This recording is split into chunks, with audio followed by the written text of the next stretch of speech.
ঢাকা পর্ব শেষে সিলেটের চায়ের বাগান ঘেরা স্টেডিয়ামের শুরুতেই বিতর্ক শুরু হয় বিসিবি সভাপতি ফারুক আহমেদকে নিয়ে।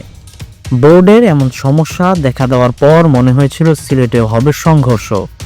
গাড়ি আটকানোর পর এমন চিত্র মনে দাগ কেটেছে সিলেটের ভক্তদের। তবে কে জানতো এই সিলেটের মাটিতে ইতিহাসের পাতা উল্টে পাল্টে বিপিএল গিয়েছে নতুন এক উচ্চতায়। এজন্য হয়তো একটা ধন্যবাদ পাবে সিলেটের ভক্তরাও। টিকিটের জন্য যে পাগলামি হয়েছে মিরপুরে, তার অপর দৃশ্য দেখেছে সিলেট। ঘন্টার পর ঘন্টা লাইনে দাঁড়িয়েও ছিল না কোনো অভিমান। দিন শেষে সিলেটের জয়টাই চাওয়া ছিল এই ভক্তদের।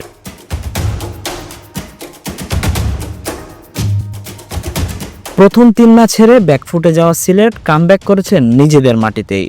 হতাশ ভক্তদের মুখেও ফুটেছে হাসি। টানা 2 ম্যাচ জিতে নিজেদের আত্মবিশ্বাস বাড়িয়েছেন নিজেদের মাটিতেই। তবে চিটাগাং কিংসের কাছে শেষ ম্যাচ হারলেও হতাশ নয় ভক্তরা। তাদের বিশ্বাস বিপিএল এর ট্রফি এবার চায়ের দেশে ফিরবে।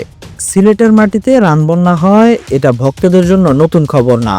তবে এবার সব মিলিয়ে 13 ম্যাচে সিলেট দেখল 5144 রানের পাহাড় গড়ার কথা যেহেতু উঠেছে, সে জায়গায় পাহাড়ের মালিক ঢাকার 2 ব্যাটার তানজিদ তামিম ও লিটন কুমার দাস। দুজনের 241 রানের জুটির পাহাড় ভেঙে দিয়েছে আগের সব রেকর্ডের পাতায় এখন শুধুই দেশি এই 2 ক্রিকেটার। বিপিএলে দলীয় এই সর্বোচ্চ রানের ইনিংস গড়তে হয়তো নানান বাধা পেরোতে হয়েছে ঢাকা ক্যাপিটালসকে। কারণ 6 ম্যাচ হারার পর এমন ঢাকা দেখে চমকে যাবেন শাকিব খান নিজেও। চমকেও গিয়েছেন, তাই জানিয়েছেন ঢাকা যখন জেতে সব বরবাদ করে দিয়েই যেতে।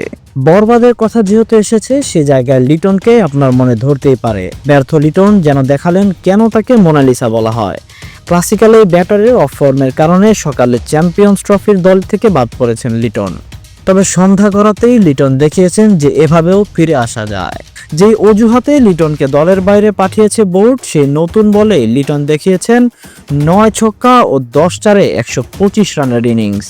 এই ম্যাচে 149 রানের বিশাল জয়ে বিপিএল ইতিহাসের সবচেয়ে বেশি রানের জয় নিশ্চিত করে ঢাকা ক্যাপিটালস। এত সুখস্মৃতির মাঝেও এবার বিপিএল এর সিলেট পর্বে তৈরি হয়েছে সমালোচনায় থাকা তামিমও খানিকটা চাপা কষ্ট নিয়ে জানিয়েছে বিদায়। তামিমের এই বিদায়ে কেঁদেছে সিলেটের মাটি, কেঁদেছে ভক্তরা, কেঁদেছে কোটি বাঙালির মন। তবে এখন এটাই হয়তো বাস্তব, তামিম আর ফিরবে না। আবেগী তামিমকে আর কেউ পিছু টান নিয়েও ডাকবে না।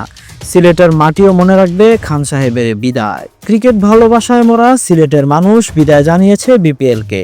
সিলেটের ভক্তদের মনেও আজ ব্যথা। আবার আরও একটি বছর পর ফিরবে প্রিয় ক্রিকেট, সাথে প্রিয় দল সিলেট। সে পর্যন্ত বিদায় সিলেট। Tahsin Ahmed, BD archive.